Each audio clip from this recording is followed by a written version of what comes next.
नमस्कार दोस्तों, आप सभी का स्वागत है। हेल्दी माउथ और हेल्दी टीथ के लिए राइट ओरल केयर और राइट ब्रशिंग बहुत इम्पॉर्टेंट होती है। हालांकि हमारी डेली रूटीन में इस ब्रशिंग को हम बहुत इजी समझ के इसे नज़रअंदाज कर देते हैं, आसान समझ के इसके बारे में हम ज़्यादा नहीं सोचते। आज हम इसी बारे में बात करेंगे क्योंकि ब्रशिंग का सही तरीका और मुँह की सही देखभाल लाइफ टाइम के लिए हमें स्वस्थ दांत और स्वस्थ मुँह देता है। तो जानते हैं आज वो कौन कौन सी मिस्टेक्स या गलतियां हैं जो हम ब्रशिंग के दौरान करते हैं, और इसी के साथ जानेंगे उन्हें किस तरह अवॉइड करना है, कौन से सही तरीके हमें अपनाने हैं। Keep watching.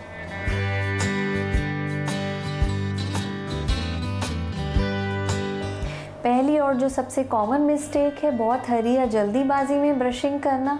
ब्रशिंग के लिए राइट समय नहीं देना। इससे मुंह में प्लाक डिपॉजिट जमा होने लगता है। जो लूज फूड पार्टिकल्स हैं वो बराबर से क्लीन नहीं होते, दांतों और मसूड़ों की समस्याएं पैदा करता है। कम से कम 2 से 3 मिनट का समय दीजिए ब्रशिंग के लिए। बराबर से मुँह की प्रॉपर क्लीनिंग कीजिए।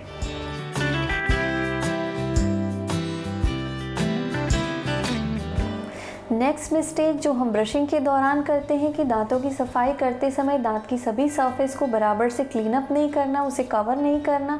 ऐसा नहीं करना है। दांतों की सफाई सिर्फ बाहरी सतह से नहीं करनी है, दांतों को बाहर से, अंदर की साइड से, वाइट सरफेस से और दोनों दांतों के बीच के स्पेस से भी क्लीन करना है। इससे जो लूज फूड पार्टिकल्स हैं अंदर की साइड स्पेशली जो डिपॉजिट जमा होता है दांतों पे, वो क्लीन होता है। दांत और मसूड़े हेल्दी रहते हैं।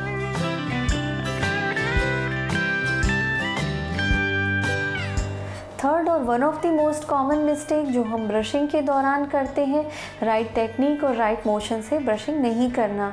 हॉरिजॉन्टल तरीके से अगर ब्रशिंग की जाए तो वो ना सिर्फ दांतों को बल्कि मसूड़ों को भी नुकसान पहुंचाता है। मसूड़ों की धीरे धीरे थिनिंग होने लगती है और दांत घिसने लगते हैं। फ्रंट टीथ की क्लीनिंग करते समय हमेशा सर्कुलर मोशन यूज़ कीजिए, राउंड मोशन में ब्रशिंग करनी है। बैक टीथ की क्लीनिंग करते समय थोड़ा सा एंगल बनाना है ब्रश का, लगभग 45 या 45 डिग्री का, और स्मूथ स्ट्रोक्स में ब्रशिंग करनी है। वाइट सरफेस को क्लीन करने के लिए हॉरिजॉन्टल मोशन में आराम से ब्रश कीजिए।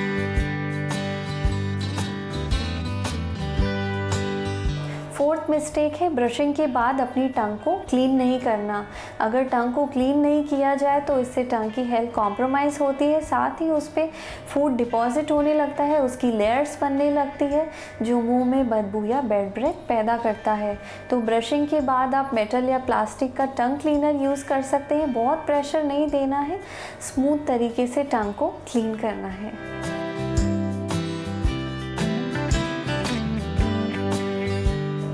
हमें से काफ़ी लोग ऐसा सोचते हैं अगर ब्रशिंग के लिए हार्ड और मीडियम ब्रिसल का ब्रश यूज़ किया जाए तो दांतों की सफाई अच्छे से होती है, लेकिन ऐसा बिल्कुल भी नहीं है। ऐसा करने से दांतों की प्रोटेक्टिव लेयर इनेमल धीरे धीरे हटने लगती है और टाइम के साथ दांतों में सेंसिटिविटी पैदा होती है। इसकी बजाय आप सॉफ्ट ब्रश यूज़ कीजिए, बराबर टाइम इन्वेस्ट कीजिए ब्रशिंग के लिए, ब्रशिंग की राइट टेक्निक यूज़ कीजिए तो टीथ हमेशा हेल्दी रहेंगे।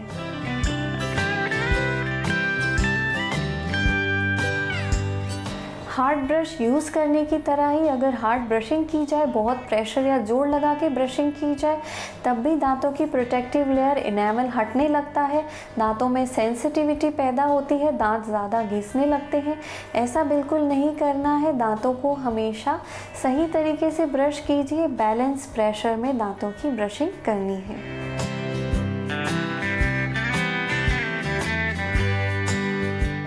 ब्रशिंग और खाने के बीच में गैप बहुत ही ज़्यादा इम्पॉर्टेंट होता है।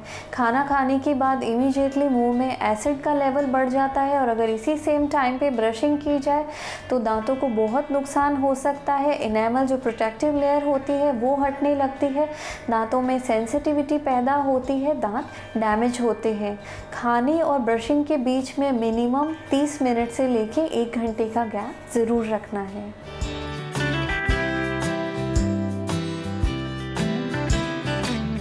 और कॉमन मिस्टेक्स की बात की जाए तो एक ही ब्रश को बहुत महीनों या साल तक यूज़ करना, बहुत लंबे समय तक इस्तेमाल करना।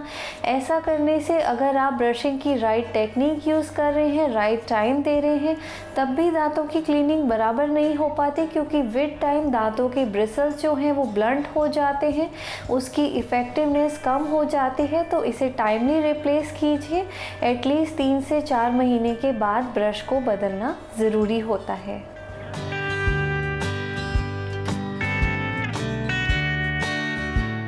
हाइजीन के बहुत ज़्यादा कंसर्न के चलते कुछ लोग दिन में बहुत ज़्यादा ब्रश करते हैं, हर मील के बाद ब्रश करते हैं।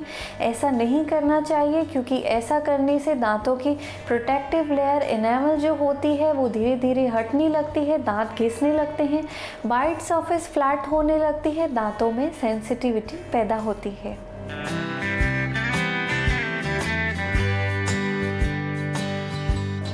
हेल्दी माउथ और हेल्दी टीथ के लिए 2 बार ब्रशिंग बहुत ज़रूरी होती है। बेड टाइम ब्रशिंग भी मॉर्निंग टाइम के ब्रशिंग के जैसे ही इम्पॉर्टेंट होती है, क्योंकि नाइट में जब हम सोते हैं तो मुंह में सलाइवा का फ्लो कम हो जाता है। तो डिनर के बाद जो लूज़ फूड पार्टिकल्स हैं जो ब्रशिंग करने पे नहीं जा रहे हैं, उसमें बैक्टीरिया ग्रो करता है, दांतों में सड़न पैदा करता है, मसूड़ों में ब्लीडिंग की शिकायत भी कर सकता है। तो दिन में 2 बार ब्रश ज़रूर कीजिए।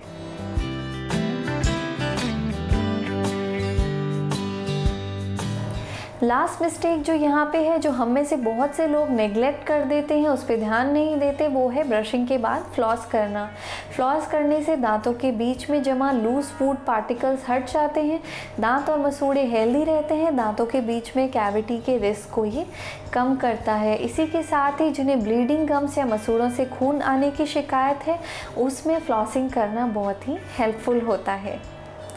तो फ्रेंड्स, ये थी वो कॉमन चीज़ें जो ब्रशिंग के दौरान अपनी डेली रूटीन में हम नेग्लेक्ट कर देते हैं। उम्मीद है आज की ये जानकारी आपके लिए हेल्पफुल रहेगी, आपके स्वस्थ दांतों और स्वस्थ मुंह के लिए। लाइक कीजिए, शेयर कीजिए, सब्सक्राइब कीजिए हमारे चैनल को। ऐसे ही आने वाले हेल्दी और इन्फॉर्मेटिव वीडियोज़ के लिए बेल आइकन को दबाइए लेटेस्ट वीडियो अपडेट के लिए। Thank you for watching and keep smiling.